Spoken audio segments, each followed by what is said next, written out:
दोस्तों नमस्कार, this is Akash Kumar and स्वागत आपका अपनी इस क्लास में। बच्चों, आज का जो क्लास है वो हम करने वाले हैं ट्रांसलेशन पे, ठीक है। और ट्रांसलेशन का जो क्वेश्चन है ये 20 मार्क्स कवर करेगा। 200 में से 20 मार्क्स यानी कि 10%। 20 मार्क्स कैसे? आप जानते हैं कि जो आपका हिंदी का पेपर है, राइट, उस हिंदी के पेपर में भी आपको 10 मार्क्स का एक क्वेश्चन आएगा जहां पर आपको इंग्लिश से हिंदी का ट्रांसलेशन करना है। यहां पे इंग्लिश टू हिंदी होगा। आप जानते हैं इस बात को, सिलेबस आप लोग जब पढ़ रहे हैं, मेंस की तैयारी कर रहे हैं तो सिलेबस आपको पता है, लेकिन मैं थोड़ा सा बातचीत करना चाहता हूं हल्का सा सिलेबस के ऊपर, जिससे कि हमारी बातचीत की कंटिन्यूटी बन जाए। तो एक 10 मार्क्स का क्वेश्चन आता है यहाँ पे हिंदी वाले पेपर में, इंग्लिश टू हिंदी। और इंग्लिश का जो पेपर है, लैंग्वेज में इंग्लिश का जो पेपर है, आप सभी लोग जानते हैं कि इसमें हमें 5 सेंटेंसेस हिंदी के देगा, 5 वाक्य हमें हिंदी में देगा जिसे हमें ट्रांसलेट करना है इंग्लिश में, ठीक है। और ये जो 20 मार्क्स का एरिया है ना, ये बहुत स्कोरिंग एरिया है, यानी कि अच्छे मार्क्स लिए जा सकते हैं यहाँ पे, राइट। बस थोड़ा सा आपको क्या करना है, अभ्यास करना है। तो पॉइंट ये है कि हालांकि अब एक बात, सबसे पहले आप बात समझेंगे कि इंग्लिश से हिंदी का ट्रांसलेट करना और हिंदी से इंग्लिश का ट्रांसलेट करना, हिंदी टू इंग्लिश, ये दोनों अलग प्रक्रियाएं हैं। ध्यानपूर्वक समझना, राइट। इन दोनों की प्रक्रिया जो है वो अलग है। अगर मैं हिंदी से जब आपको इंग्लिश ट्रांसलेट करवाऊंगा तो अलग सिस्टम से करेंगे, और इंग्लिश से जब हिंदी ट्रांसलेट करेंगे तो अलग सिस्टम से करेंगे, ठीक है। और रही बात ट्रांसलेशन की, तो आपको ट्रांसलेशन में एक जो बेसिक बात है और ट्रांसलेशन में वो आपको ध्यान क्या रखना है, वो ये रखना है कि ट्रांसलेशन वर्ड टू वर्ड हो, ये ज़रूरी नहीं है। कहने का मतलब क्या है? अरे लिटरल ट्रांसलेशन संभव नहीं होगा। कहने का मतलब क्या है, कई बार ऐसा होगा कि यहाँ वर्ड टू वर्ड ट्रांसलेशन करना मुनासिब नहीं होगा, राइट। तो हम सेंटेंस के मीनिंग को ट्रांसलेट करते हैं, शब्दों का ट्रांसलेशन नहीं होता है, ठीक है। कई बार ऐसा होगा कि जहाँ पे आपको एप्रोप्रिएट शब्द नहीं मिलेगा, राइट, हो सकता है वो उस लैंग्वेज में हो ही ना हो, जैसे हिंदी में भी नहीं हो और इंग्लिश में भी ना हो। उस स्थिति के अंदर हमको भाव का ट्रांसलेशन यानी कि उसका अर्थ का ट्रांसलेशन हमको करना चाहिए। अभी हम जब अभ्यास करेंगे तो इस बात को और समझेंगे। अब क्योंकि आज जो ये क्लास रहेगी बड़ी इंपॉर्टेंट क्लास है, आराम से देखना, तसल्ली से देखना। मैं कोई टिकटॉक के हिसाब से क्लास नहीं लेके आता, है ना। कहने का मतलब वो 2 मिनट में ये कर लो, 10 मिनट में ट्रांसलेशन निकालो, नहीं सर, समय लगता है, इट टेक्स टाइम। और स्कोरिंग एरिया है 20 मार्क्स। आप अगर ठीक ठाक बैठ गया ना आपका, तो 20 में से 18, 16, 17, 19 तक मार्क्स हो सकता है आपको मिल जाए, राइट। इसलिए कह रहा हूँ उसको ध्यान समझना। इस क्लास का कंटेंट क्या है, आज मैं आपके पास में ये कुछ अपने एग्ज़ाम में आए हुए कुछ आपके लिए मैं सेंटेंस लेके आया हूँ। कुछ सेंटेंस एग्ज़ाम में आए हुए हैं और बहुत सारे सेंटेंस एग्ज़ाम में नहीं आए हुए हैं। तो दोनों प्रकार के जो सेंटेंसेस है उसको हम क्या करेंगे, ट्रांसलेट करने वाले हैं। अब इससे पहले कि मैं ट्रांसलेशन स्टार्ट करूँ, एक बात मैंने आपको कही, क्या कही, कि वर्ड टू वर्ड ट्रांसलेशन हमेशा ज़रूरी नहीं होगा। आपको ध्यान रखना है कि ट्रांसलेशन अर्थ का किया जाता है, हर शब्द का आप क्या नहीं कर सकते, ट्रांसलेट नहीं कर सकते। तो पूरी पंक्ति को पढ़कर, उस पूरे सेंटेंस को पढ़कर वो सेंटेंस कहना क्या चाहता है उसका ट्रांसलेशन करना चाहिए। कई बार आप एक एक वर्ड के पीछे लग जाते हो, ठीक है, वो भी ऐसा कोई बुरा नहीं है, लेकिन वहाँ अटकने की क्या है, संभावना है। और जहाँ अटको तो फिर आप अर्थ के ऊपर क्या करोगे, गेम खेलोगे। नंबर 1। नंबर 2, अब आपको एक बात मेरी ध्यान से समझनी है। देखो स्टूडेंट्स, आप सब लोगों को एक बात पता होना चाहिए कि जो वाक्य होता है ना, उस वाक्य में अगर आपने वर्ब को कंट्रोल कर रखा है, यानी क्रिया का सही ढंग से ट्रांसलेशन अगर आपने कर दिया, तो समझ लेना कि आपने आधा मैदान फतेह कर लिया। यस। और अगर आपको वर्ब की समझ नहीं है, क्रिया की समझ नहीं है, और क्रिया का सही ढंग से ट्रांसलेशन नहीं हुआ, तो आपका सेंटेंस आधा वहीं खराब है जहां आपने गलत क्रिया लगा दी। क्लियर है? तो क्रिया का गलत लगना, 2 चीजें आपको ध्यान रखनी है, राइट। मैं कहना चाहता हूं जो भी वाक्य होगा, हम बहुत सारे वाक्य ट्रांसलेट करने वाले हैं। मेरे पास ऐसे बहुत सारे सेंटेंसेस में लेके आया हूं आपके लिए। सारे सेंटेंस को आपके सामने में ट्रांसलेट करके दिखाऊंगा कि देखो ट्रांसलेशन किस प्रकार से हमको करना चाहिए, ठीक है। तो पॉइंट मेरा समझिए, वर्ब ट्रांसलेशन जो होता है हमेशा वर्ब सेंट्रिक होता है, यानी कि ये जो वर्ब होती है क्रिया, मैं अपने साधारण भाषा में इसको मैं कहता हूँ एमडी, कि सर ये सेंटेंस का एमडी होता है, मैनेजिंग डायरेक्टर होता है। ये पूरे सेंटेंस के मीनिंग को क्या करता है, घुमा के रख सकता है अगर आपने वर्ब को क्या कर दिया, सही ढंग से यूज़ नहीं किया तो वर्ब में आपको दो बातें ध्यान रखनी है। एक तो देखो, दो बातें आपको ध्यान रखनी है। सबसे पहले कि फंडामेंटली जो वर्ब्स होती है ना वो 3 प्रकार की होती है। मैंने कुछ वीडियोस ऑलरेडी डाल रखे हैं यूट्यूब पे, अगर आपके पास समय हो राइट तो उस वीडियो को जाके आप देखना, वहाँ मैंने चर्चा करी कि 3 प्रकार की वर्ब्स कैसी होती हैं, किस तरह से उनका यूज़ करना चाहिए। कहने अब यहाँ लिख देता हूँ। देखो, पहले प्रकार की वर्ब होती है इसको एवी यानी एक्टिव वॉइस। अच्छी तरह पता होना चाहिए कि आपका वाक्य जो क्रिया आपसे मांग रहा है वो एक्टिव वॉइस में लगानी है कि पैसिव वॉइस में लगानी है। देखो, जो बच्चा इंग्लिश मीडियम का है उसको विशेष दिक्कत नहीं आएगी, हिंदी मीडियम का और उसने थोड़ी सी तैयारी कर रखी है उसको भी विशेष दिक्कत नहीं आएगी। लेकिन अगर 12वीं क्लास के बाद में और फर्स्ट ईयर के बाद में अंग्रेजी उठा के नहीं देखी ना, तो फिर आपको ढंग से समझना है। देखो, ये गेम है, वर्षों की मेहनत लगी आपको मेंस तक पहुंचने में, समझ में आ गया? तो इसको ऐसे गंवाना नहीं है, अपना पूरा लगाओ, ठीक है। तो पहली बात, आपकी वर्ब एक्टिव वॉइस में लेनी है कि पैसिव वॉइस में लेनी है, ये डिसाइड करना है। फिर आपकी वर्ब पैसिव में आएगी या फिर आपकी वर्ब क्या है, कॉपुलर है, लिंक वर्ब जिसको कहते हैं, लिंकिंग वर्ब कह दीजिए इसको, है ना। ये 3 प्रकार के मुख्य रूप से वर्ब होती है। और इसके बाद में उस वर्ब की फॉर्म हमको देखनी पड़ती है। फॉर्म का मतलब हो गया कि करेक्ट टेंस में होनी चाहिए, है ना। फॉर्म का मतलब ही क्या हो गया, करेक्ट टेंस। आप एक कहोगे सर देखो आपकी सिलेबस जो है उसमें ग्रामर भी है, ग्रामर में टेंस भी है, लेकिन मैं आपको यहाँ डायरेक्ट तरीके से क्या करूँगा, राइट, ये ट्रांसलेशन कराऊंगा। तो लेकिन ये ज़रूर है कि वर्ब को ध्यान से समझना। ये मैं जो क्लासेस में आपके सामने लेके आ रहा हूँ, इस क्लासेस में एक ही उद्देश्य है मेरा, इन वाक्यों का ट्रांसलेशन करके दिखाना मेरा उद्देश्य नहीं है। मेरा उद्देश्य इस ट्रांसलेशन की प्रक्रिया में आप सीखें कि ट्रांसलेशन किया कैसे जाता है। तो आपको ध्यान रखना है वर्ब का, क्लियर है। और आपको ध्यान रखना है वर्ड टू वर्ड ट्रांसलेशन ज़रूरी नहीं है, नॉट रिक्वायर्ड। ये कोई रिक्वायर्ड नहीं है कि आप वर्ड टू वर्ड ट्रांसलेशन करें, कोई ज़रूरी नहीं है। आप मीनिंग को फोकस करके देखेंगे, राइट। तो पहला पॉइंट ये क्लियर हुआ, दूसरा पॉइंट वर्ब के ऊपर, और तीसरा पॉइंट एप्रोप्रिएट वर्ड्स को आपको इस्तेमाल करना है, ठीक है। वोकैबुलरी जिसको मैं कहूँ कि अगर आपको शब्दों का, अगर आपके हिंदी का कोई शब्द है उसका अगर अंग्रेजी का इक्विवेलेंट वर्ड नहीं आता है तो फिर आपको समस्या होगी। इसलिए थोड़ा सा वोकैबुलरी पढ़ लिया करो, राइट। तो देखो, हम जब भी ट्रांसलेशन करेंगे, अब इसकी प्रक्रिया समझना, ध्यान से समझना, राइट। जब भी हम ट्रांसलेट करेंगे तो पहली बात आपको वर्ब को ट्रांसलेट करना है, यानी सब्जेक्ट और वर्ब। हम जानते हैं अंग्रेजी का जो वाक्य है, ये आप लोग जानते हैं, इसमें वो नहीं है, लेकिन एक छोटी सी चर्चा कर लेता हूं कि जो सिंटैक्स होता है अंग्रेजी के वाक्यों का, जो सिंटैक्स होता है, सिंटैक्स का मतलब अरेंजमेंट ऑफ फ्रेजेस, यानी वाक्य में कई पद होते हैं, जैसे कर्ता पद हो गया, क्रिया पद हो गया, कर्म पद हो गया, इंग्लिश में बोले तो सब्जेक्ट फ्रेज हो गया, वर्ब फ्रेज हो गया, ऑब्जेक्ट फ्रेज हो गया। इनका सिंटैक्स क्या है? तो इंग्लिश में आप जानते हैं कि जो बेसिक स्ट्रक्चर है इंग्लिश का किसी भी वाक्य का, वो हम जानते हैं कि सब्जेक्ट फ्रेज, है ना, ये बेसिक स्ट्रक्चर है। Verb phrase, object phrase, complement phrase और एडवर्बियल फ्रेजेस, ठीक है। एक सेंटेंस के मैक्सिमम 5 पार्ट हो सकते हैं, ठीक है। ये जो दोनों पार्ट हैं किसी भी सेंटेंस के, ये दोनों के दोनों पार्ट क्या है, ये सर कंपलसरी पार्ट है, ऑब्लिगेटरी पार्ट है। इनके बिना सेंटेंस नहीं बन सकता, indispensable part of a sentence, ठीक है। यानी कि कोई भी वाक्य बनाएंगे उसमें एक कर्ता और एक क्रिया, वो भी टेंस्ड वर्ब होनी चाहिए। बाकी जो ये अभी 3 पार्ट देख रहे हैं, ये सेंटेंस के मार्जिनल पार्ट होते हैं, आ भी सकते हैं और नहीं भी आ सकते, राइट। सिचुएशन पे डिपेंड करेगा।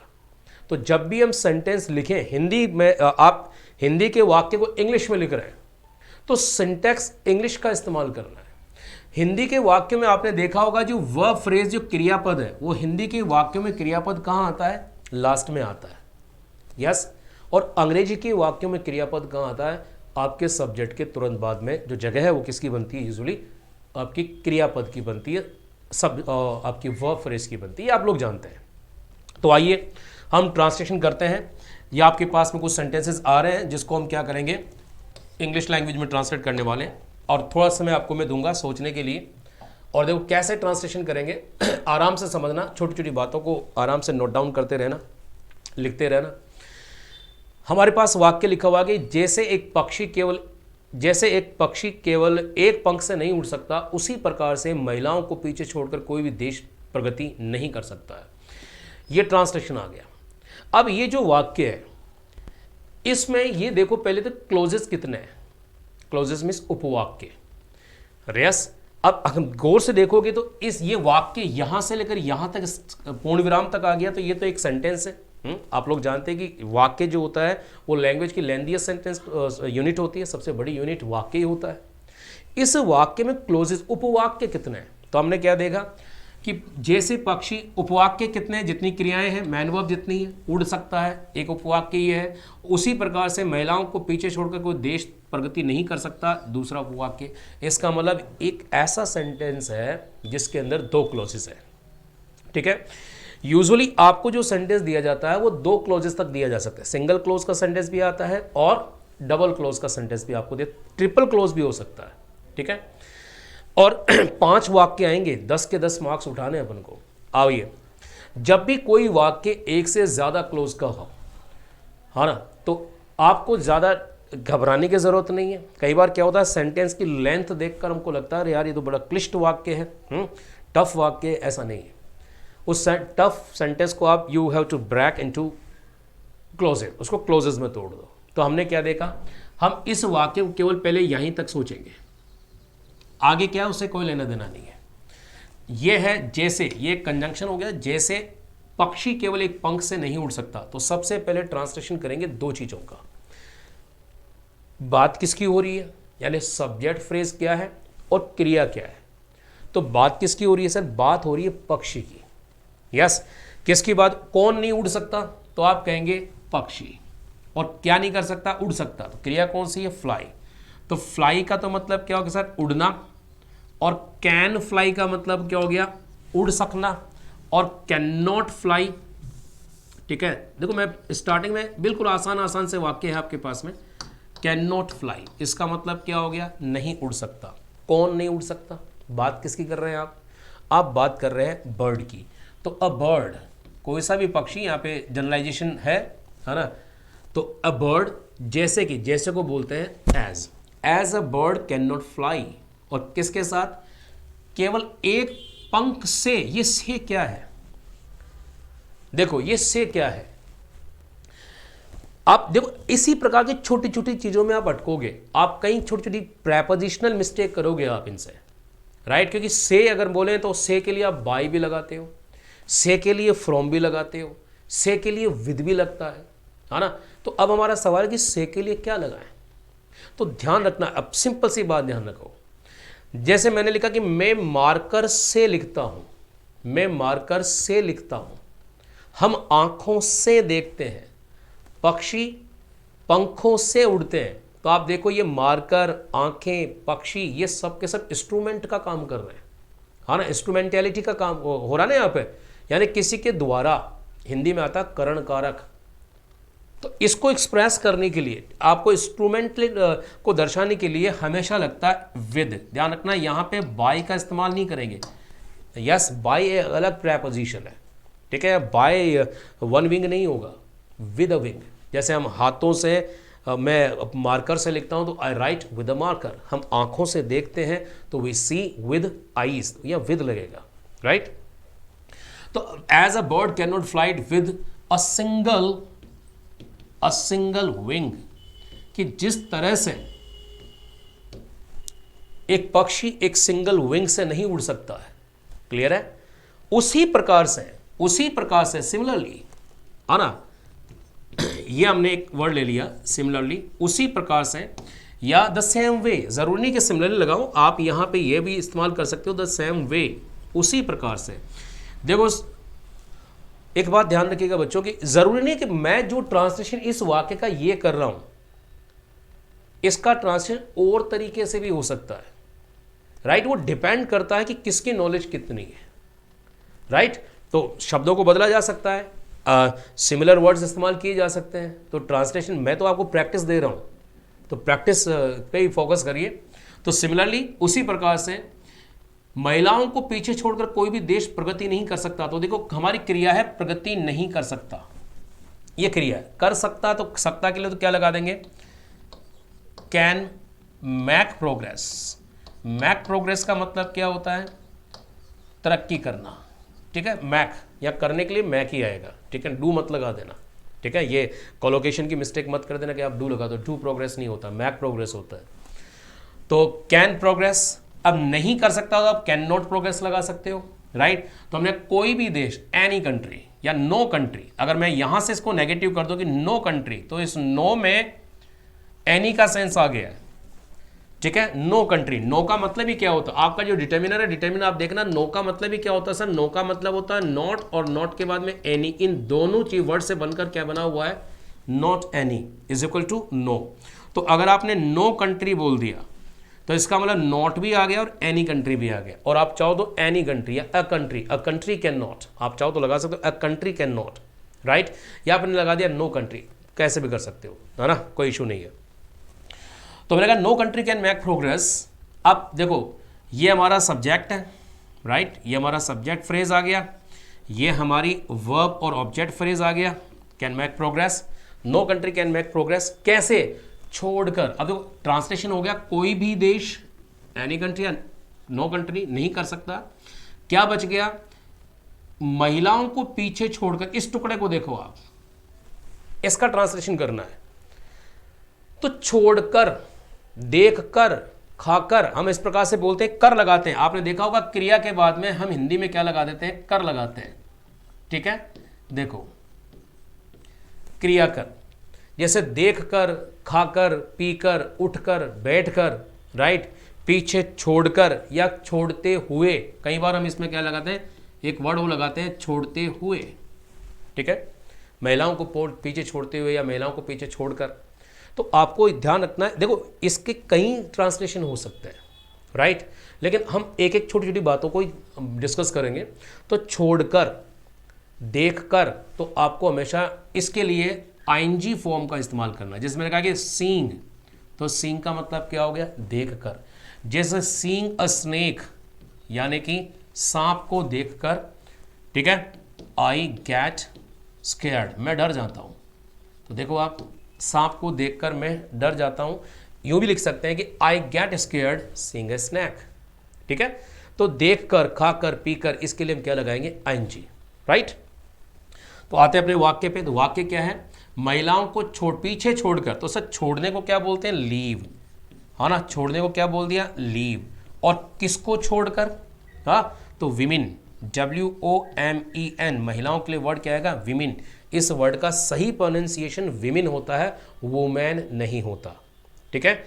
वर्ड का प्रोनाउंसिएशन देखिए, आपके इंटरव्यू में ये काम में आएगी। आपका जुबान चाहे हिंदी बोले चाहे इंग्लिश बोले, प्रोनाउंसिएशन का ठीक ठाक ध्यान रखना ना चाहिए, है ना। ऐसा भी नहीं होना चाहिए कि प्रोनाउंसिएशन बिल्कुल ही आपका क्या हो, गंवारू हो जाए, राइट। तो वुमन, इसका जो सिंगुलर वर्ड होता है उसको हम बोलना चाहिए वुमन, और जो प्लूरल होता है उसका प्रोनाउंसिएशन होता है विमेन, ठीक है। तो लिविंग विमेन, और पीछे, पीछे को बोलते हैं बिहाइंड। ये लीजिए, आपका मैंने वाक्य को ट्रांसलेट कर दिया, एक बार आप नजर डालो।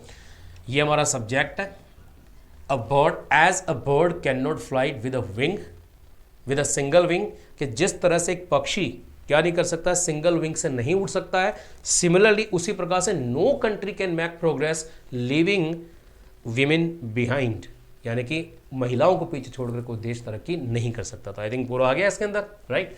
तो आपने क्या सीखा इससे, सीखा क्या, कोई रटना थोड़ी इसमें, सीखा क्या, सिंटैक्स सीखा sir, arrangement of the phrases, ये है सबसे बड़ा इंपॉर्टेंस।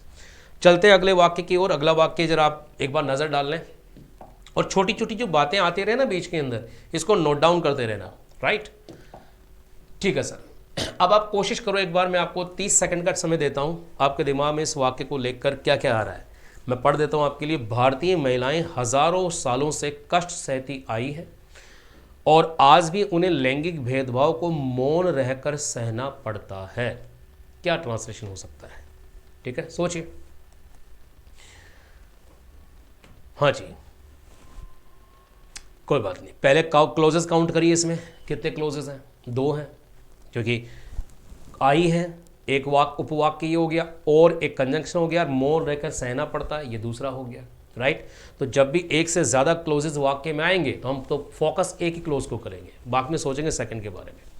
तो भारतीय महिलाएं हजारों सालों से कष्ट सहती आई हैं, यह है हमारी क्रिया, कष्ट सहती आई है। सोचिए कष्ट सहने को क्या बोलेंगे इंग्लिश में, है ना, क्या हो सकता है कष्ट सहने के लिए? छोटा सा वर्ड है, आपको आता है, सफ़र, SUFFER, इसमें कष्ट भी आ गया और इसमें सहना भी आ गया। टॉलरेट पेन लिखना चाहे तो लिख सकते हैं, लेकिन ज़्यादा बेटर है यहाँ कष्ट सहने का जो सही ट्रांसलेशन होना चाहिए वो होगा सफ़र। तो हमने सबसे पहले क्रिया को पकड़ा, तो क्रिया कौन सी है सर? SUFFER, सफ़र। और सहती आई हैं, अब टेंस पकड़ेंगे इसका, है ना। कोई भी काम करता आया हूँ, है ना, मैं 15 सालों से पढ़ाते आया हूँ, इसका मतलब अभी भी पढ़ा रहा हूँ, राइट। अगर कोई भी काम पहले से स्टार्ट हो, हजारों सालों से कष्ट सहती आई हैं, इसका मतलब अभी भी क्या कर रहे हैं, उस काम को कर रहे हैं। तो हमेशा ध्यान रखना, आप लोग इसको समझिएगा, कोई भी काम पास्ट में स्टार्ट हुआ, कोई भी काम पास्ट में स्टार्ट हुआ और वो इस पॉइंट ऑफ टाइम से, इस समय से वो अभी भी चलता आ रहा है, वो अभी भी प्रोग्रेसिव है, अभी भी कंटिन्यू है, तो हम जानते हैं इस स्थिति में इसका जो टेंस बनेगा वो बनेगा प्रेजेंट परफेक्ट। अगर टेंस आते हैं तो, नहीं आते हैं तो इतना ध्यान रख लो कि जब भी करता आया हूं का सेंस देना है तो हमें सहायक क्रिया के रूप में हैज़ और हैव लगाना पड़ेगा, एक वर्ड लगेगा बीन, और जो भी हमारी वर्ब है उसमें क्या लगेगी, आईएनजी। ये हो गया क्रिया का ट्रांसलेशन। देखो अगर आपने क्रिया को सही ढंग से ट्रांसलेट कर लिया तो फिर हमारा काम हो जाएगा, और क्रिया अगर ट्रांसलेट नहीं हो पाई तो दिक्कत है, राइट। तो देखिए अब पॉइंट समझ में आ गया, काम कब हुआ, हजारों वर्षों से, देखो लिखा हुआ कब से, हजारों सालों से कष्ट सहती आई है, कष्ट सह रही हैं, राइट। तो आइए अब ट्रांसलेट कर लेते हैं। बात किसकी हो रही है, भारतीय महिलाओं की। तो सर भारतीय महिलाओं को तो क्या बोलेंगे, इंडियन विमेन, ठीक है, इंडियन विमेन। और क्योंकि विमेन जो शब्द है वो प्लूरल है, इसलिए हैज़ नहीं आएगा सर, यहाँ पे आएगा हैव बीन। और कष्ट सहने को क्या बोलते हैं, सफरिंग। इसमें सर कष्ट और सहना दोनों आ गया, हैव बीन सफरिंग। और कब से, हजारों सालों से। तो फॉर का मतलब एक पर्टिकुलर उस समय से, और हजारों साल, देखो हजार साल को तो बोलते हैं 1000 ईयर, 1000 ईयर, 2000 ईयर, लेकिन हजारों साल, देखो हजार साल हजारों साल, डिफरेंस आएगा इसमें। अगर मैंने आपसे कहा कि 1000 वर्ष, तो इसका तो मतलब हो गया 1000 ईयर, यहां पे क्या हो गया 1000 ईयर, 1000 ईयर्स, 2000 वर्ष तो 2000 ईयर्स। लेकिन देखो ये कहे 1000 वर्ष तो 1000 है 1000 ईयर्स। लेकिन अगर ये डेफिनेट ना होकर इंडेफिनेट हो गया, हजारों, इसका मतलब हजारों का मतलब तो क्या हो गया, ये डेफिनेट नंबर नहीं रहा, ये इंडेफिनेट नंबर हो गया, है ना। लाखों, मैंने कहा 10 लाख लोग, तो ठीक है वो तो डेफिनेट नंबर हो गया, और मैंने कहा लाखों लोग, ये इंडेफिनेट नंबर हो गया। और इंडेफिनेट नंबर को जब ट्रांसलेट करेंगे तो उसको यूं करना पड़ेगा थाउजेंड्स ऑफ, या हजारों के लिए क्या वर्ड देना पड़ेगा, थाउजेंड्स, राइट। तो थाउजेंड्स ऑफ ईयर्स, ये हो गया आपके पहले वाक्य का ट्रांसलेशन, कि Indian women have been suffering for thousands of years, ठीक है। और एंड, तो यह हमारा गया एक कंजंक्शन दूसरे क्लोज को जोड़ने के लिए। उन्हें आज भी लैंगिक भेदभाव को मौन रहकर सहना पड़ता है। ध्यान दीजिए यहां पे क्रिया इंपॉर्टेंट है, क्रिया का ट्रांसलेट करना।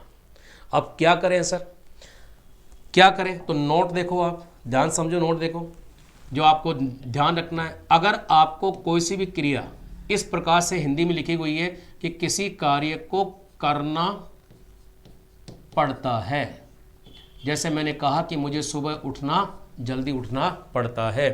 आप अभी मेंस की तैयारी कर रहे हैं तो आपको दिन रात मेहनत करनी पड़ रही है, राइट। तो वो तो कर लेंगे, पढ़ता है, पढ़ा, पढ़ेगा, वो तो अभी 2 मिनट में कर दूंगा, उसमें कोई बड़ी बात नहीं है। ये कहना क्या चाहता है टुकड़ा, ये जब भी कोई व्यक्ति बोलता है कि ऐसा करना पड़ता है तो मतलब नोशन क्या है, उसका भाव क्या है। तो सर हो सकता है कि वो किसी मजबूरी की बात कर रहा हो, है ना, हो सकता है ना कि मुझे ऐसा करना पड़ता है तो उस काम करने के लिए मैं मजबूर हूँ। हो सकता है कि वो काम मेरे लिए नेसेसरी हो, ऑब्लिगेटरी हो, अनिवार्य हो, कंपलसरी हो। हम तभी तो बोलते हैं करना पड़ता है। यस, तो इसका कई ट्रांसलेशन हो सकते हैं। यूजुअली एक सेमी मॉडल हम लोग इस्तेमाल करते हैं जिसको हम कहते हैं सर हैव टू या फिर हैज़ टू। देखो अब इसके ट्रांसलेशन क्या क्या हो सकता है। एक तो हो सकता है हैज़ टू और हैव टू। ये आप जानते हैं कि हैज़ है हमें क्या डिफरेंस है, हैज़ सिंगुलर के लिए आएगा और हैव जो होगा वो आई और यू और प्लूरल के लिए आएगा। जैसे मुझे करना पड़ता है आई हैव टू, जो भी काम है। मुझे पढ़ाना पड़ता है आई हैव टू टीच। मुझे कहना पड़ता है आई हैव टू से। मुझे सुबह जल्दी उठना पड़ता है I have to wake up early. और उसे करना पड़ता है ही हैज़ टू। भारत को करना पड़ता है इंडिया हैज़ टू। ठीक है, एक तो ट्रांसलेशन ही हो गया। दूसरा ट्रांसलेशन कर सकते हैं सर इसका कि हम यहाँ पे इज़मार का इस्तेमाल करें। ठीक है ना, according to the subject, subject के अनुसार हमने इज़मार लगा दिया और इसके बाद में एक शब्द इस्तेमाल करें, इसको कहते हैं बाउंड। और बाउंड का मतलब हो गया सर मजबूर। और यहाँ पे टू लगाकर जो भी क्रिया उसकी फर्स्ट फॉर्म, एक्टिव वॉइस में फर्स्ट फॉर्म और पैसिव वॉइस में टू भी थर्ड फॉर्म आती है। खैर हम अभी पैसिव की चर्चा नहीं करेंगे, सीधी सीधी। तो मैंने कहा I am bound to go, मुझे जाना पड़ता है यानी जाने के लिए मजबूर हूँ। ठीक है, मैं ऐसा कहने के लिए मजबूर हूँ, आई एम बाउंड टू से सो। राइट, जैसे हमने कहा कि हम अभी अगर आप इस टफ कंपटीशन को क्रैक करना चाहते हैं तो you are bound to study regularly. आपको रेगुलरली स्टडी करने के लिए आप क्या हो, बाउंड हो। ठीक है, और हम चाहें तो क्या दे सकते हैं। देखो ये वेरिएशन मैं आपको क्यों दे रहा हूँ, अभी इसका रीज़न बताऊंगा। ये वेरिएशन मैं आपको इसलिए दे रहा हूँ सो दैट आपका पेन अटके नहीं वहाँ पे गैम किसका है सर, आपके एग्जाम के अंदर गैम है टाइम मैनेजमेंट का केवल। हाँ ना, पेन अटक गया वहाँ सोचने बैठ गए तो सर समय थोड़ी रुकेगा, तुम्हारा पेन रुका हुआ है, समय नहीं रुका हुआ है। क्लियर है, और वहाँ जो ब्रेन का जो मैकेनिज्म है ना अलग ही काम करता है। राइट, तो वहाँ पेन ना रुके तो कोई ना कोई सिमिलर एक्सप्रेशन हमारे पास में होना चाहिए। खैर, तो अब देखो आपके पास में एग्जाम्पल आ गया, आ गया करना पड़ता आई हैव टू, इज़मार बाउंड टू, इज़मार अपने हिसाब से लगाएंगे सब्जेक्ट के अनुसार से, और या कंपेल टू, और भी हो सकता है, फोर्स भी हो सकता है इस जगह पे, somebody is forced, somebody is forced, है ना, ये भी हो सकता है। हालांकि मैं फिर आपको कहूँगी देखो ये क्या है, ये एक सिमिलर वर्ड्स हैं, सिमिलर एक्सप्रेशंस हैं, और हालांकि पर्यायवाची नहीं होते हैं। मेरा मानना है, सभी जो लैंग्वेज पढ़ाते हैं सब लोगों का मानना है, आप लोग भी जानते होंगे, किसी भी शब्द का डिट्टो पर्यायवाची नहीं होता, चाहे इंग्लिश हो चाहे हिंदी हो, कहीं ना कहीं डिफरेंस हो जरूर होता है। हाँ ना, अरे जल जल होता है, पानी पानी होता है, इन दोनों में बहुत डिफरेंस है। वन वन होता है, जंगल जंगल होता है। क्लियर है, फोर्स अलग है, कंपेल अलग है, बाउंड अलग है। देखा जाए तो उसमें काफ़ी डिफरेंसेस हैं, लेकिन साधारण तरह से हम क्या करते हैं, इसका इस्तेमाल कर लेते हैं। ठीक है, ज़्यादा प्योरिस्ट नहीं बनते हम लोग। तो देखो करना पड़ता है हैज़ टू हैव टू, करना पड़ा। अब इसको अगर आप पास्ट में लेना चाहते हो तो सर आप लगा दो यहाँ पे हैड टू। क्लियर है, करना पड़ा। करना पड़ेगा तो आप लगा दीजिए विल हैव टू। ये आपको टेंस बदल लाना चाहिए, डायरेक्ट तरीके से सिखा रहा हूँ मैं आपको, कोई टेंस आपको आते नहीं आते कोई फर्क नहीं पड़ेगा। करना पड़ेगा विल हैव टू। यहाँ पे इज़मार को पास्ट में ले जाना है ना, जैसे कि इज़मार का पास्ट क्या होता है सर, वॉज वर होता है। तो मैंने कहा कि मैं मजबूर था, आई वॉज बाउंड। मैं कंपेल था, आई वॉज कंपेल्ड। और मैं कंपेल हो जाऊंगा तो इज़मार का फ्यूचर बनेगा विल बी से, you will be compelled. You are compelled, अभी आप मजबूर है तो यू आर कंपेल्ड। आप कल मजबूर थे, यू वर कंपेल्ड। मजबूर किया गया आपको मजबूर कर दिया जाएगा तो यू विल बी कंपेल्ड, है ना, कंपेल्ड। तो हैज़ हैव टू प्रेजेंट हो गया, इज़मार टू प्रेजेंट हो गया, हैज़ हैव का पास्ट क्या हो गया, had, will have to future हो गया, और इज़मार का पास्ट वॉज वर, इज़मार का फ्यूचर विल बी। ये थोड़ी सी चीज़ें आपको ध्यान होना चाहिए। तो आई थिंक आपका नोट समझ में आ गया। अब अपन चलते हैं सेंटेंस के ऊपर। राइट, अब समझने की कोशिश करना सेंटेंस क्या है।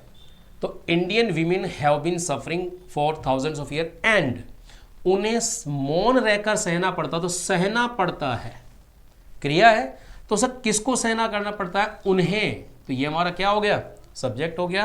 तो ये तो लगा दिया हमने दे। ये दे किसके लिए आया है, उन महिलाओं के लिए आया है।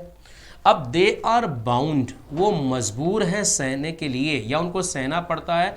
They are bound to tolerate, और टॉलरेट का मतलब क्या हो गया, सहन करना। They are bound to tolerate, है ना। यहां पे आप हैव टू लगा सकते हो, कोई दिक्कत नहीं, चल जाएगा। दे हैव टू, ये लीजिए मैं लिख देता हूं ब्रैकेट में, ठीक है। दे हैव टू टॉलरेट, उनको टॉलरेट करना पड़ता है, सहन करना पड़ता है। क्या सहन करना पड़ता है, अब ऑब्जेक्ट लेते हैं, क्या सहन करना पड़ता है, तो सर लैंगिक भेदभाव, इंग्लिश क्या होती है, जेंडर डिस्क्रिमिनेशन, ठीक है। तो हमने लिख दिया यहाँ पे, है ना, जेंडर डिस्क्रिमिनेशन, उन्हें सहन करना पड़ता है क्रिमिनेशन। तो they have to tolerate gender discrimination, तो इसका भी ट्रांसलेशन। अब क्या बच गया, मौन रहकर, राइट, इन साइलेंस, ये लीजिए आसान है, कोई दिक्कत नहीं, इन साइलेंस, कि उन्हें साइलेंस में क्या करना पड़ता है, बीइंग साइलेंट भी हो सकता है, कई तरह से इसका ट्रांसलेशन हो सकता है, लेकिन इन साइलेंस ठीक है, ठीक है। अब जरा इस वाक्य पे नजर डालो कि इससे आपने क्या सीखा। ट्रांसलेशन मैंने करके दिखा दिया, ठीक है, आप इससे हो सकता है आप इससे बेटर कर लो, मैं वो नहीं कर रहा, स्टूडेंट बहुत ऐसा नहीं कि वो टीचर से आगे नहीं जा सकते हैं, हो सकता है कि आप इससे कोई बेटर, और मैं भी हो सकता है इसको दोबारा ट्रांसलेट कर दूँ तो मैं भी हो सकता है इससे बेटर ट्रांसलेशन कर लूँ, हो सकता है ऐसा, लेकिन आपको प्रक्रिया समझनी है कि मैंने कैसे ट्रांसलेशन किया, कैसे मैंने क्रिया को पकड़ा। ये जो नोट समझा है ना, बस ये नोट आपको समझ के चलना है। ये छोटे छोटे नोट्स अगर आप लेते रहेंगे तो यही आपका ट्रांसलेशन को क्या करेंगे, बिल्ड करेंगे। क्लियर है, तो आप एक बार नज़र डाल लो सर, ये आपका ट्रांसलेशन होगा सेकंड सेंटेंस। अब मैं थर्ड सेंटेंस पे चल रहा हूँ, और पहले मैं आपको थोड़ा सा समय दूंगा कि आप क्या करें, ट्रांसलेशन करें। हाँ जी, ये आपके सामने एक वाक्य है और आप इसको ट्रांसलेशन करें। किसी भी प्रकार का भेदभाव जो लिंग के आधार पे हो, स्वतंत्रता, समानता और मानव अधिकारों के खिलाफ होता है, ठीक है। सोचिए क्या हो सकता है, थोड़ी देर के लिए। किसी भी प्रकार का लैंगिक भेदभाव जो लिंग के आधार पे हो, स्वतंत्रता, समानता और मानव अधिकारों के खिलाफ होता है। What can be the translation of this sentence? ठीक है, क्रिया पकड़ते हैं सर। पहले तो कितने क्लोज है, क्लोजेस काउंट कर लें। तो किसी प्रकार का लैंगिक भेदभाव जो लिंग के आधार पे हो, अगर देखा जाए तो एक उपवाक्य ये रहा, एडजेक्टिव क्लोज लगा हुआ इसके अंदर, जो लिंग के आधार पे हो, क्लोज है ये भी। मुख्य जो क्लोज है, प्रिंसिपल क्लोज है, वो कौन सा है, किसी भी प्रकार का भेदभाव स्वतंत्रता, समानता, मानव अधिकारों के खिलाफ होता है। हमारी क्रिया है होता है, ठीक है।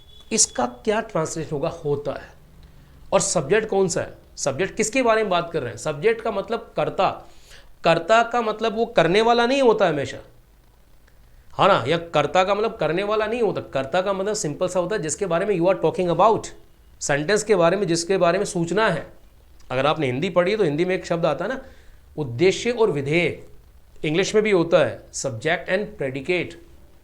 तो उद्देश्य का मतलब क्या होता है, जो वाक्य में जो प्रेडिकेशन हुआ है, जो कुछ सूचना वाक्य में है, वो किसके बारे में, बस वही क्या है, सब्जेक्ट। अब यह जो सूचना है इस वाक्य में, वो किसके बारे में है, तो किसी भी प्रकार का भेदभाव, ये है सर कर्ता का विस्तार भी इसमें, किसी भी प्रकार का भेदभाव क्या होता है, अब होता है। अब हमने ये, अगर हमारे पास में सब्जेक्ट फ्रेज आ गया तो अगला कौन सा है सर, हमारा वीपी है, वर्ब फ्रेज है, हाँ ना। तो पहले तो इसको समझे ना, तो किसी भी प्रकार का भेदभाव होता है, होने के लिए इज़मार लगेगा, ध्यान रखना, है ना। यहाँ होने के लिए बिकम मत लगा देना, लगता है बिकम भी होता है लेकिन उसका अलग सेंस होता है। जैसे मैंने कहा दूध सफ़ेद होता है, तो यहाँ मिल्क बिकम्स वाइट नहीं होगा, बिकम का हो जाना होता है। कहीं लगा लेते हैं बच्चे, ऐसा मत करना, इज़मार लगेगा। अब सिंपल ये है लिंक वर्ब, ना तो ये एक्टिव वॉइस है ना ये पैसिव वॉइस है, राइट। ये है लिंक वर्ब, यानी कि कॉपुलर वर्ब जिसको कहते हैं। तो किसी भी प्रकार का भेदभाव, तो हम किसी भी प्रकार का, ये लीजिए हमारा सब्जेक्ट है, किसी भी प्रकार का, एनी काइंड ऑफ या टाइप ऑफ, जो भी आप लगाना चाहें, एनी टाइप ऑफ, और भेदभाव को क्या बोलेंगे, discrimination, any kind of discrimination, किसी भी प्रकार का भेदभाव, ठीक है, होता है। तो होता के लिए लगेगा सर इज, बस, राइट। अब इसके कॉम्प्लीमेंट देखते हैं, क्या होता है सर, खिलाफ होता है, तो इज अगेंस्ट, अगेंस्ट का मतलब क्या हो गया, खिलाफ, क्या होता है, खिलाफ होता है। लेकिन यहां थोड़ा सा इज लेने से पहले, क्योंकि ये वाक्य में ये भी बता रखा कि किसी भी प्रकार का भेदभाव जो लिंग के आधार पे हो, इसका मतलब इसका एक विस्तार है, ये इसका विस्तार जोड़ा गया, इसका एडजेक्टिव जोड़ा गया इसका। तो इसको पहले ट्रांसलेट करते हैं, जो होता है, ठीक है। तो जो के लिए क्या लगाएं, जो के लिए लगेगा सर विच, हालांकि जो के लिए हु भी आता है। हु तब आता है जब पर्सन की बात हो रही, यहां कोई पर्सन की बात नहीं हो रही, यहां हम बात कर रहे हैं डिस्क्रिमिनेशन की, जो कि क्या है, थिंग है, एब्स्ट्रैक्ट थिंग है। तो any kind of discrimination which is based on, based on का मतलब हो गया सर किसी पे आधारित होना, विच इज बेस्ड ऑन, ठीक है, या which is on the ground of. देखो और तरीका है इसका, तरीका जरूरी थोड़ी ये करें हम लोग, ये भी लिख सकते हैं विच is on the ground of. Ground का मतलब ही आधार होता है ना, ग्राउंड ऑफ, आप चाहें तो उसको ऐसे भी ट्रांसलेट कर सकते हैं, ठीक है, विच is on the ground of. और जरूरी नहीं है कि इसमें विच इज लगाया जाए, आप चाहो तो इसको आप विच और इस दोनों को क्या कर सकते हो, हटा सकते हो और डायरेक्ट यूं भी लिख सकते हो, any kind of discrimination based on, या फिर ऑन द ग्राउंड ऑफ, और आगे क्या लिखा, लिंग। इसका ट्रांसलेशन क्या होगा, इसके लिए आप चाहे तो जेंडर शब्द का इस्तेमाल कर सकते हैं, ठीक है, और आप चाहे तो इसमें सेक्स वर्ड का इस्तेमाल कर सकते हैं, दोनों करेक्ट है। अब देखो उस पूरे फ्रेज को पढ़ो, any kind of discrimination based on, मैं विच इज को हटा रहा हूं यहां से, है ना, और मैं डायरेक्ट इसमें पोस्ट मॉडिफायर का इस्तेमाल कर रहा हूं, है ना, बिना इसके सब्जेक्ट को उसको लगाए हुए कर सकते हैं ऐसे भी। तो any kind of discrimination which is based on और which is on the ground of sex या जेंडर, राइट। मैं अभी आपको मैंने कहा है कि ट्रांसलेशन कई तरह से कर सकते हैं, जिसकी जैसी इंग्लिश है, जिसकी भाषा पे जैसी पकड़ है, वैसा उसका ट्रांसलेशन होगा। मैं एक मॉडरेट चीज़ लेके आया हूँ आपके लिए, जो ना तो बहुत ज़्यादा आसान है ना बहुत ज़्यादा टफ है, क्योंकि आपका पेपर अगर आपने स्टडी करी है, पिछले 5-7 साल के पेपर अगर आपने देखे हैं, 2021 का देखा हो आपने, 18 का देखा हो, 16 का देखा हो, 15 में जो पेपर हो उसको देखा हो, या 13 का पेपर देखा हो, तो इसमें जो सेंटेंसेस आए हैं वो लगभग नॉट वेरी टफ, लेकिन थोड़ा सा इजी भी नहीं है, हल्का सा उठाया के पूछा गया सेंटेंस अभी आपसे डिस्कस करूंगा। ये सेंटेंस तो आए हुए नहीं है, इसके आगे वाले सेंटेंस सारे आए हुए हैं, तो मॉडरेट पकड़ रखा हूँ कि ना बहुत ज़्यादा इजी होना चाहिए ना बहुत ज़्यादा टफ है, तो आप समझने की कोशिश करो। खैर इधर उधर की बातें हो गई। तो any kind of discrimination based on या on the ground of gender. अब लगाओ कि अब खिलाफ होता है, इज अगेंस्ट, वो खिलाफ होता है सर, किसके खिलाफ होता है, तो हमने देखा स्वतंत्रता, लिबर्टी, ठीक है, स्वतंत्रता क्या हो गया, लिबर्टी, राइट, समानता, इक्वालिटी, ठीक है, इक्वालिटी, और मानव अधिकार, एंड, और मानव अधिकारों को आप जानते हैं ह्यूमन राइट्स कहते हैं, राइट। फंडामेंटल राइट्स अलग होते हैं, गलती से फंडामेंटल राइट्स मत लिख देना, ह्यूमन राइट्स आएंगे यहाँ पे। फंडामेंटल राइट्स और ह्यूमन राइट्स में बहुत अंतर होता है। Every fundamental right is a human right, but every human right is not a fundamental right. प्रत्येक मूल अधिकार मानव अधिकार होता है, परंतु प्रत्येक मानव अधिकार मूल अधिकार नहीं होता है, ठीक है। खैर पॉइंट पे आता है, पॉइंट ये कि any kind of discrimination which is based on या which is on the ground of, और मैंने कह दिया कि आप चाहो तो विच इज को क्या कर सकते हो, हटा सकते हो, डायरेक्ट लिख सकते हो बेस्ड ऑन या फिर on the ground of gender और sex, is against liberty, equality and human rights. ये लीजिए आपका इसका ट्रांसलेशन हो गया। क्या सीखा आपने इससे, वो आप खुद देखो कि आपने क्या इससे गेन कर रहे हो। अभ्यास आप करिए, राइट। चलते हैं अगले सेंटेंस की तरफ। हाँ जी, थोड़ा सा ये जो सेंटेंस है जुडिशियल लैंग्वेज में है, ठीक है, क्योंकि आपका एग्जामिनर कुछ भी दे सकता है, तो मैंने सोचा कि एक आध सेंटेंस न्यायिक भाषा में ले लिया जाए, राइट। अभिलेख पर उपलब्ध साक्ष्य का मूल्यांकन करते हुए परीक्षण न्यायालय ने उक्त परिस्थितियों का विचारण नहीं किया, ठीक है। सोचो क्या हो सकता है, थोड़ा सा आपको टफ लगेगा सेंटेंस, लेकिन अभी इसको आसान बनाएंगे। अरे कैमरे को क्या हो रहा है भाई, ठीक है, थोड़ा सा टेक्नोलॉजी मेरे को लगता है मैं थोड़ा कम जानता हूँ, लेकिन चल जाएगा काम, एक आध बीच में ब्लर हो गया। खैर पॉइंट पे आता है, अभिलेख पर उपलब्ध साक्ष्य का मूल्यांकन करते हुए, ठीक है, अभिलेख पर उपलब्ध साक्ष्य का मूल्यांकन करते हुए परीक्षण न्यायालय ने उक्त परिस्थितियों का विचारण नहीं किया, ठीक है। सेंटेंस आ गया, और थोड़ा सा दिमाग ख़राब करने वाला सेंटेंस आपके लिए, राइट। कोई दिक्कत नहीं है, जब भी समस्या आए दिमाग को कूल करना है। वहाँ 3 घंटे का गेम है, आप जो इतने सालों की मेहनत कर रहे हो ना वो 3 घंटे के गेम में ख़त्म कर हो जाएगा, इसलिए कूल रखना दिमाग को। देखो करते हैं हम जब भी कोई सेंटेंस आपको कंफ्यूज करे तो go back to the basic, basic पे चले जाना। बेसिक क्या है, हमें तो सब्जेक्ट और वर्ब पकड़नी है, क्लियर है, बाद में सोचेंगे क्या है क्या नहीं है। तो विचारण नहीं किया, ठीक है ना, क्रिया कौन सी है, विचारण, नहीं करना या विचारण करना, उसने नेगेटिव क्रिया नहीं किया। किसने नहीं किया, तो परीक्षण न्यायालय। दो बातें समझ में आ गई कि हमें पता पड़ गया कि सर परीक्षण न्यायालय ये हमारा एसपी है, सब्जेक्ट फ्रेज है, और विचारण नहीं किया ये हमारी वर्ब फ्रेज है, ठीक है। अब जो कुछ बाद में है ना, और किसका विचारण नहीं किया, तो उक्त परिस्थितियों का, तो ये हमारा ऑब्जेक्ट फ्रेज मिल गया हमें। 3 तो चीजें मिल गई, अब बच गया एक इसके अंदर एडवर्बियल फ्रेज, अभिलेख पर उपलब्ध साक्ष्य का मूल्यांकन करते हुए हम बाद में सोचेंगे, ठीक है। 3 बेसिक एलिमेंट हमको मिल गए, तो ठीक है सर ट्रांसलेट करते हैं। तो परीक्षण न्यायालय को बोलते हैं सर द ट्रायल कोर्ट। परीक्षण न्यायालय को क्या बोलेंगे, ट्रायल कोर्ट, कि सर ट्रायल कोर्ट ने नहीं किया। अब देखो यहां पर आपको पता होना चाहिए नहीं किया, ध्यानपूर्वक समझना, क्रिया को ट्रांसलेट कर लोगे ना तो आपका काम हो जाएगा। नहीं किया, मैं नहीं गया, मैंने इस कैमरे की सेटिंग नहीं करी इसलिए ये ब्लर कर रहा है बीच में, तो नहीं किया, नहीं गया, नहीं देखा, ये सब भूतकाल की क्रिया है ना। और नहीं करता, अगर आपने कर लिया नहीं करता है तो सर ये क्या है, वर्तमान काल की क्रिया है। नहीं करेगा ये क्या हो गया, ये फ्यूचर की क्रिया हो गई। छोटी बात, हो सकता है आपको आती हो, नहीं आती तो सीखो इसको। मैंने कहा क्रिया में गलती मत करना, अगर आपने क्रिया में गलती कर दी ना तो फिर बस सेंटेंस का आधा इंप्रेशन वहीं खत्म है सर, वो क्या बचा है फिर। अरे सेंटेंस में क्रिया का ट्रांसलेशन अगर गलत हो गया ना फिर कुछ नहीं बचा उसके अंदर, जान गई उसकी, राइट। इसलिए ध्यान समझिए, नहीं करता, नहीं किया, नहीं करेगा। तो देखो यहां पर जब भी क्रिया ऐसे तो डज नॉट या डू नॉट का इस्तेमाल करेंगे। डू नॉट और वर्ब की फर्स्ट फॉर्म का टेंस आते हो या नहीं आते हो, लेकिन दिमाग में बिठा लो इसको। मैं नहीं करता हूं, आई डू नॉट, राइट।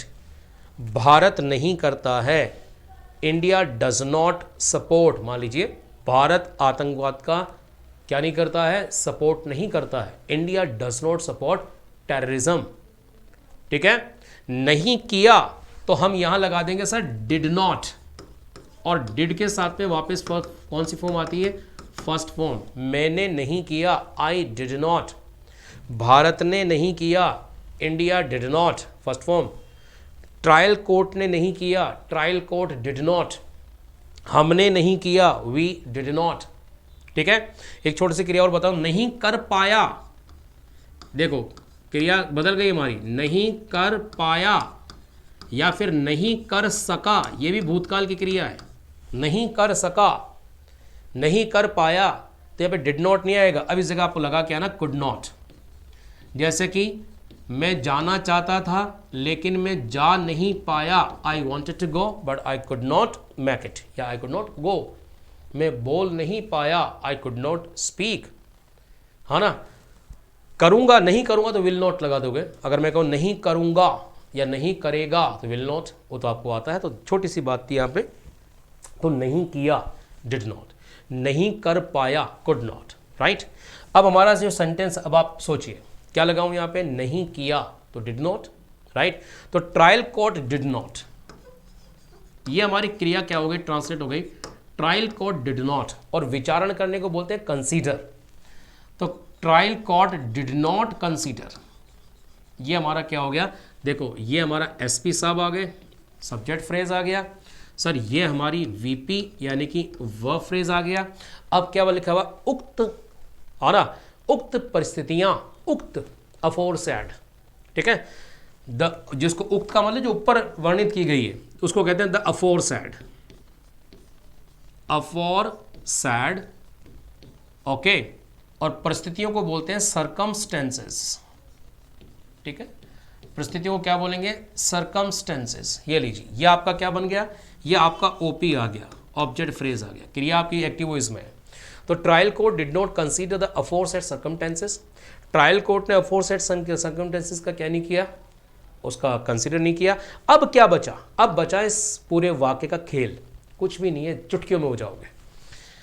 हमने मुख्य वाक्य को कर लिया, अब हमारा एक एडवर्बियल फ्रेज बचा हुआ है कि अभिलेख पर उपलब्ध साक्ष्य का मूल्यांकन करते हुए, यानी कोई काम करते हुए, है ना, यहां से पकड़ो, मूल्यांकन, मूल्यांकन एक क्रिया है, मूल्यांकन एक क्रिया, इसका मतलब क्रिया करते हुए, जैसे पढ़ाते हुए, मैं चाय पीता हूं, अभी पीऊंगा थोड़ी देर में, है ना, कई लोग नहाते हुए गाना गाते हैं। जैसे हमने कहा ड्राइविंग करते हुए हमें सेलुलर फोन का इस्तेमाल नहीं करना चाहिए, है ना, बाजार से वापस आते हुए आलू लिया ना, बोलते हैं आते हुए, करते हुए, राइट। तो जब भी आपको ये क्रिया देनी हो, करते हुए, यानी किसी भी क्रिया को करते हुए, क्रिया और साथ में क्या लगा हुआ है, करते हुए, तो जब भी आपको यह लगाना हो तो एक वर्ड इस्तेमाल कर लो, वाइल। क्या कर लो, वाइल।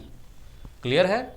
और जो भी काम है, जो भी क्रिया है, उस क्रिया की आईएनजी फॉर्म हम यहां क्या करेंगे, इस्तेमाल कर देंगे। तो पहले थोड़ा सा अभ्यास कर लेते हैं इसका। जैसे लिखते हुए, वाइल राइटिंग, यानी लिखने के दौरान, ये वाइल क्या बोल रहा है, लिखने के दौरान बोल रहा है, ठीक है। तो मैंने कहा कि लिखते हुए, वाइल राइटिंग, ठीक है। नहाते हुए, वाइल टेकिंग ए बाथ, पढ़ाते हुए, वाइल टीचिंग, है ना, बोलते हुए, वाइल स्पीकिंग। अरे बोलो साथ में यार तुम लोग, भाषा है ये, भाषा बोलने से आती है, ध्यान रखिएगा। सुनना, ये कान और ये मुंह, बस ये दो ही चीज़ें होती है भाषा सीखने के लिए। रीडिंग राइटिंग बात की आती है। खैर, तो मैं क्या बोला, हाँ, वापस आते हुए, while coming back, oh sorry, while coming back, right. मूल्यांकन करते हुए, अब मूल्यांकन करने को क्या बोलते हैं सर, अप्रिसिएट करना बोलते हैं, ठीक है। तो विचारण करते हुए, वाइल ट्राइंग, लिखते हुए, वाइल राइटिंग, सोचते हुए, वाइल थिंकिंग, है ना, पढ़ते हुए, वाइल डूइंग, वाइल रीडिंग, अध्ययन करते हुए, वाइल डूइंग स्टडीज। अब आप पकड़ लिए इस काम को। अब आप आइए पॉइंट के ऊपर। तो अब हम लिख सकते हैं अभिलेख पर उपलब्ध साक्ष्यों का मूल्यांकन करते हुए। तो वाइल का मतलब हो गया करते हुए, और क्या करते हुए, अप्रिशिएट। मूल्यांकन को बोलते हैं अप्रिशिएट करना, तो अप्रिशिएटिंग। और किसका अप्रिशिएटिंग, इस क्रिया का ऑब्जेक्ट कौन सा है ना, अभिलेख पर उपलब्ध साक्ष्य। तो साक्ष्य, द एविडेंस, एविडेंस का मतलब क्या हो गया जी, साक्ष्य।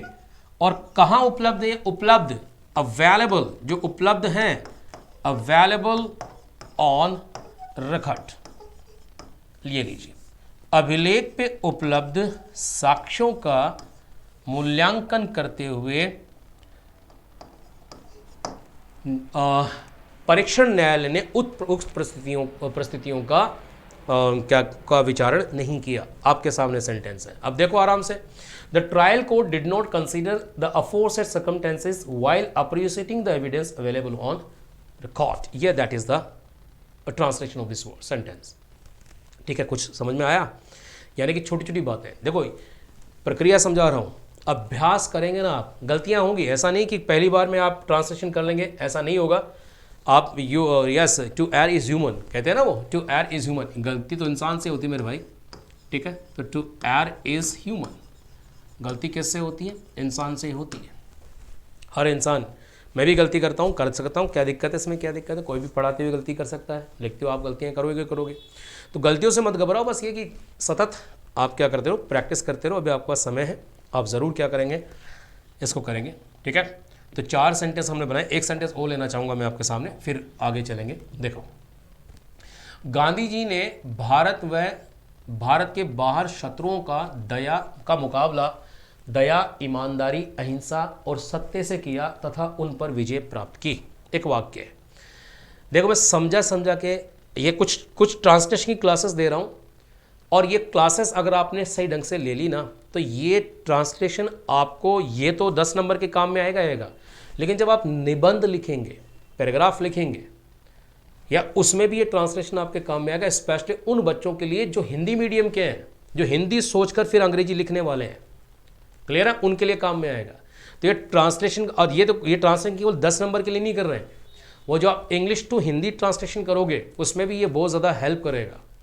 इसके अलावा ये आपका, अगर ये टेक्निक आपको पकड़ में आएगी तो ये आप पैराग्राफ राइटिंग में भी मदद करेगी, है ना, ये आपकी लेटर राइटिंग में मदद करेगी, रिपोर्ट राइटिंग में मदद करेगी, इवन ये आप प्रेसी राइटिंग जब करेंगे, स्पेशली हिंदी मीडियम के स्टूडेंट वालों के लिए, उनके लिए भी क्या करेगा, मदद करेगी। अगर आप ठीक ठाक सेंटेंस फ्रेमिंग जान लेते हो तो काम हो जाता है।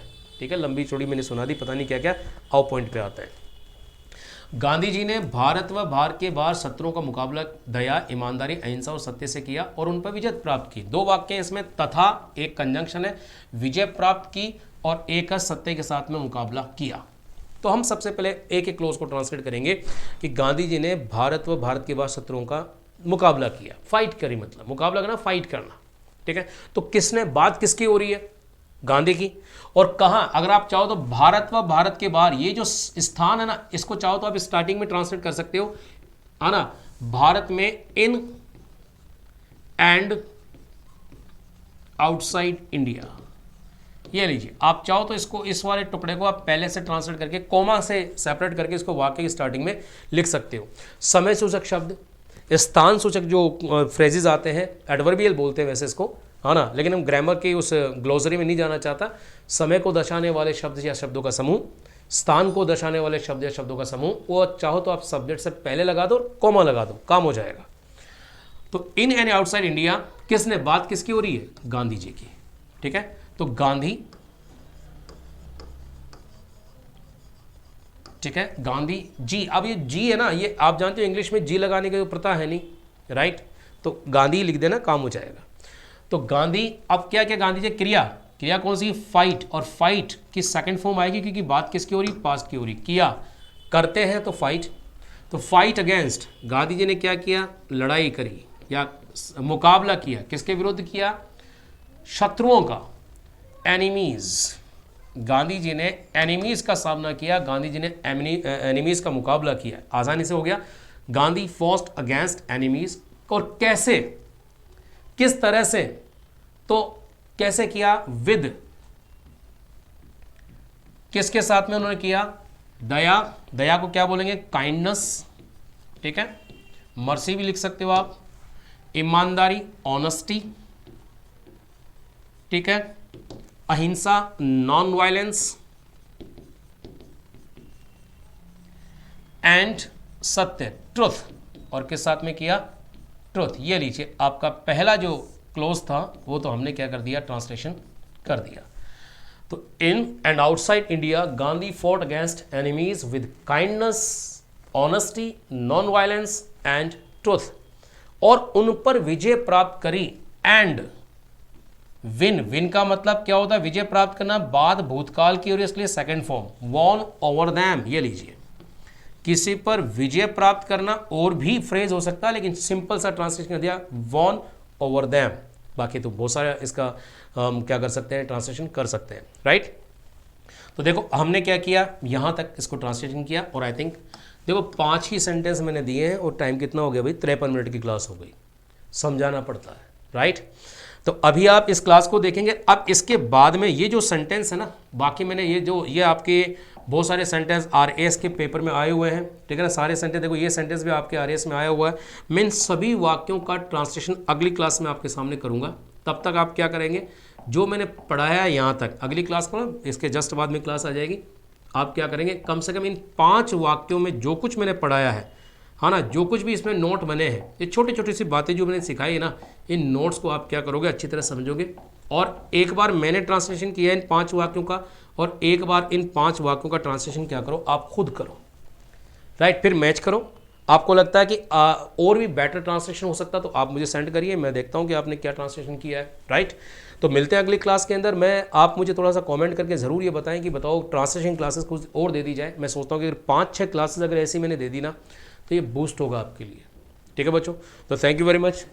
क्लास अच्छी लगी हो तो लाइक कर देना, नहीं लगी हो तो मत करना, ठीक है। मैं नहीं कहता चैनल वाले सब्सक्राइब करने के लिए, अच्छा लगता तो भैया कर लेना, नहीं लगता तो हज़ारों चैनल सब्सक्राइब कर रखे हो यार, खोलते और 50 आते हैं, right. Have a nice day.